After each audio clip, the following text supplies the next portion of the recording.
سندھ میں lock down سبب ضلع سجاول میں سب سے زیادہ مزدور اور دیہڑی دار لوگ متاثر ہوئے تھے۔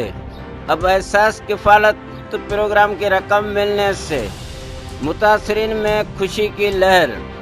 احساس کفالت سینٹر پہ دوسرے دن بھی رش جاری اور جاتی میں احساس سینٹر پر رقم کی کٹوتی کی اطلاع جاتی پولیس کو دی گئی۔ جاتی پولیس کے پہنچنے سے پہلے ہی 2 ایجنٹ بلاول ٹیمڑو اور خالد میمن سینٹر سے فرار ہو گئے۔ پولیس ان کے گاؤں پر چھاپے مارے لیکن کوئی گرفتاری عمل میں نہیں آئی۔ ادھر ایس ایس پی سوانا عزیز ٹالپور نے کہا ہے کہ رقم مستحقین کو 12,000 مکمل ملے گی اور کٹوتی کرنے والا مجرم ہے وہ قانون کے کٹہرے میں لایا جائے گا۔ غلام مصطفیٰ ظہور، bureau chief, city one news, Sajawal.